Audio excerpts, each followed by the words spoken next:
Dear students, हम पढ़ रहे थे हर्डमानिया के बारे में और हमने इसके टेस्ट के बारे में, टेस्ट या ट्यूनिक, और इसमें स्पिक्यूल्स के बारे में पढ़ा है। आज हम पढ़ेंगे digestive and respiratory systems of Herdmania. Digestive tract जो है इसकी ओरल फनल से शुरू होती हैं और यह इसमें एक ट्यूबुलर कैविटी पाई जाती है जो कि मुख के अंतिम सिरे से शुरू होती है और the base of the funnel is provided with A circlet of tentacles. तो इसके फनल के आधारी भाग में टेंटाकल्स का एक चक्र पाया जाता है, स्पर्शकों का एक चक्र पाया जाता है। टेंटाकल्स जो होते हैं वो एक्सटेंसिवली ब्रांच्ड होते हैं, डेलिकेट स्ट्रक्चर होते हैं and form a sort of strainer to prevent the entry of large particles into the pharyngeal cavity. तो ये एक जालनुमा संरचना बनाते हैं ताकि बड़े आकार के कण जो है वो फेरिंजियल कैविटी में प्रवेश न कर सके। The tentacles are richly supplied with nerves. तो इन स्पर्शकों में बहुत सारी तंत्रिकाएं उपस्थित होती हैं। The presence of which led many workers to suggest that these are also testing organs, कि ये भी टेस्टिंग ऑर्गन्स है, यानी कि भोजन और जल को स्वाद लेने के अंग है। The tentacles are broadly divided into 4 varieties depending on the size. तो आकार के आधार पर 4 प्रकार के स्पर्शक पाए जाते हैं।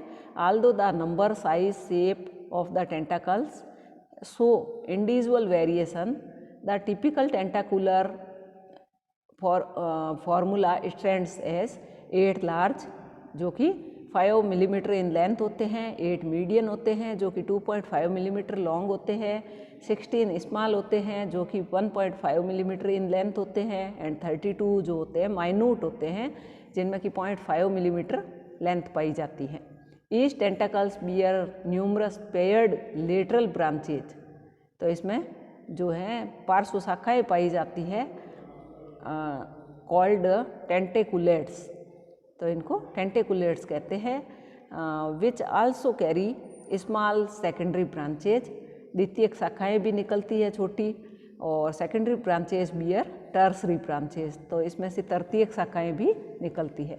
Mouth leads into a spacious sac like pharynx. तो जो मुख है वो एक बहुत बड़े आकार के थैलेनुमा संरचना फेरिंग्स या ब्रैंकियल सैक में खुलता है। Which occupies the major part of the body. यह शरीर के बहुत सारे भाग को घेरे हुए होता है।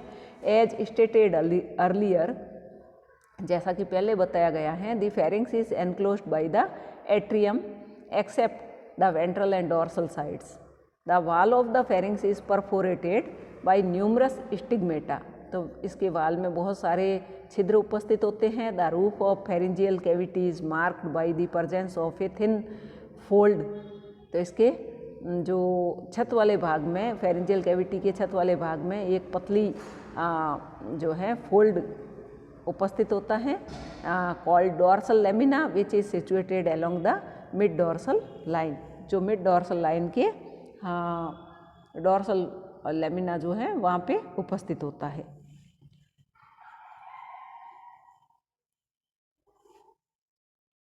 नेक्स्ट है इसमें the free margin of the dorsal lamina. Dorsal lamina का जो स्वतंत्र सिरा है produces 20 to 30 tentacles like outgrowth called languets. तो उनको लैंग्वेट्स कहते हैं। 20 से 30 टेंटाकल या स्पर्शकों के समान अतिवर्दियाँ निकलती हैं free margin of the dorsal lamina से। The dorsal lamina is lined outside by the non ciliated cells while that of the languates are ciliated. The connective tissues core of both these structures contains blood sinuses. तो इन दोनों संरचनाओं में blood sinus पाए जाते हैं, रक्तपत्र पाए जाते हैं। The endostyle runs as a shallow longitudinal groove running along the mid ventral line of the pharynx. तो यह फेरिंग्स के मिड वेंट्रल लाइन पर एक सैलो लॉन्गिट्यूडिनल ग्रूव में पाई जाती है। It resembles closely that of Acidia in structure, function and origin. यह एसिडिया की संरचना, उसके कार्य और उसकी उत्पत्ति से समानता दिखाती है। At the anterior end of the pharyngeal cavity, there are 2 pairs of ciliated bands and pharyngeal cavity के अग्र सिरे अंतिम सिरे पर दो जोड़ी सिलिएटेड बैंड्स पाए जाते हैं यहाँ, जिनको फेरेंजियल बैंड्स कहते हैं, which are spaced by a peripharyngeal groove. तो यह पेरीफेरेंजियल ग्रूव के द्वारा अलग होते हैं। The anterior pair of peripharyngeal bands unite to form a complete ring while the posterior pair are interrupted to become continuous with the dorsal lamina. तो अग्र जो भाग पेयर है पेरीफेरेंजियल बैंड का वो तो कंप्लीट होता है, लेकिन इसका पोस्टीरियर पेयर जो होता है वो डोर्सल लेमिना के साथ में सतत होता है and with the folded margins of the endostyle, और एंडोस्टाइल के फोल्डेड मार्जिन्स के साथ में सतत होता है। Both the peripharyngeal bands and groove are lined by tall ciliated cells. तो ये जो है इनमें अंदर की तरफ लंबी पक्षमाभी कोशिकाओं के द्वारा यह रेखित होते हैं। The inner wall of the pharynx becomes folded longitudinally to increase the surface area. Pharynx की आंतरिक दीवार जो है वो भी फोल्डेड होती है लंबवत रूप से, तो इस कारण से अंदर का सतह क्षेत्र बढ़ जाता है। The inner cavity of pharynx is lined by non ciliated cells. तो अंदर की तरफ जो फेरिंग्स की कैविटी है उसमें नॉन सिलिएटेड सेल्स होती है, while the cells in the region of the stigmata are tall ciliated. Pharynx is supplied by 2 sets of blood vessels. The inner side of the pharynx is supplied by internal longitudinal vessels and the outer side by the external transverse vessels. तो इसमें blood vessels होती है, अंदर की तरफ internal longitudinal vessels होती हैं और बाहर की तरफ एक्सटर्नल ट्रांसवर्स वेसल्स होती हैं। 2 types of vessels are so arranged that they cross each other at right angles। तो ये आपस में एक दूसरे को क्रॉस करती है। Many square areas are produced which are bounded by transverse and longitudinal vessels. Such areas are often designated as the stigmatic area। stigmatic area कहते हैं। 5 to 6 stigmata are present in each stigmatic area। Many small transverse blood vessels traverse the stigmatic area। तो कई सारी यहाँ से होकर के blood vessels निकलती है। नेक्स्ट है, इसका डायग्राम दिखाया गया है। यहाँ पर ब्रैंकियल अपर्चर है, एट्रियल अपर्चर है। ब्रैंकियल अपर्चर जो है वो ब्रैंकियल साइफन के ऊपर स्थित है, एट्रियल अपर्चर एट्रियल साइफन के ऊपर स्थित है। तो इसमें एलिमेंट्री कैनाल दिखाई गई है जिसमें कि ईसोफेगस है, स्टमक है और राइट लोब ऑफ लीवर है, इंटेस्टाइन है एंड रेक्टम एंड एनस है, और स्टिग्मेटा को दिखाया गया है।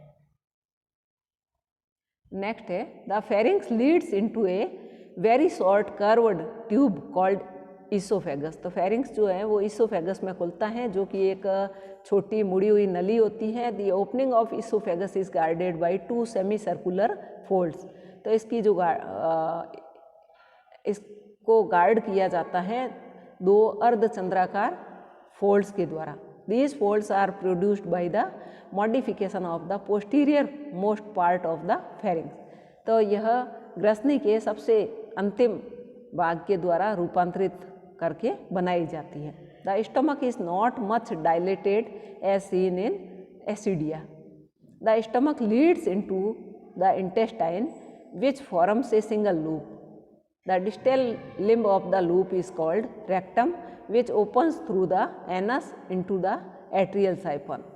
Digestive glands, a large digestive gland with 2 unequal lobes जिसको लीवर कहते हैं is present in Herdmania।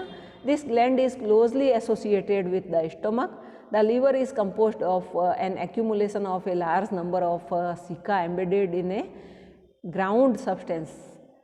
This is made up of connective tissues and blood sinuses।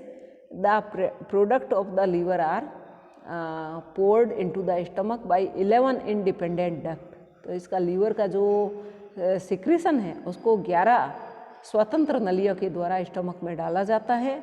Each duct is formed by the union of many ductules coming from the ceca। The other digestive gland is the pyloric gland।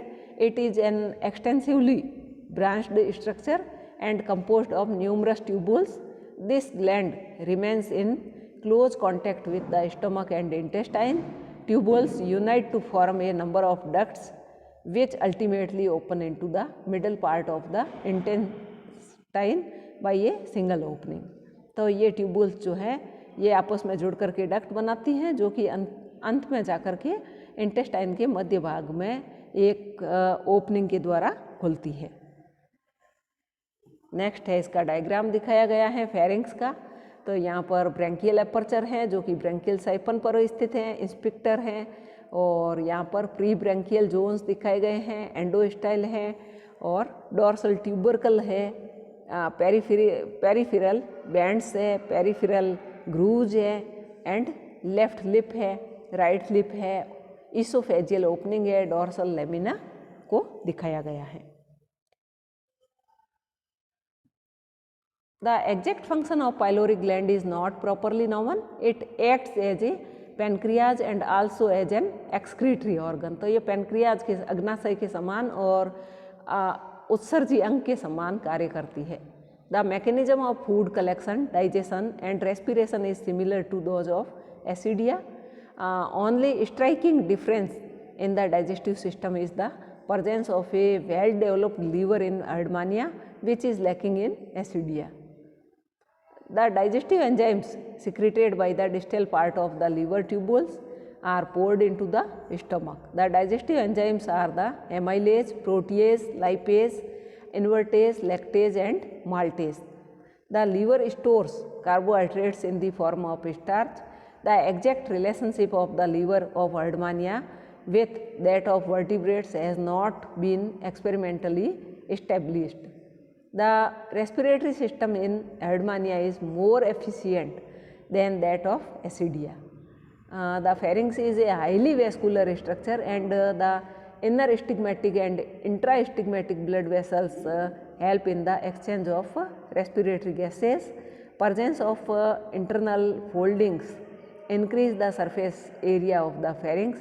Besides the pharynx, the chest also acts as an accessory respiratory organ. It is richly supplied with blood vessels and vascular ampullae. Thanks.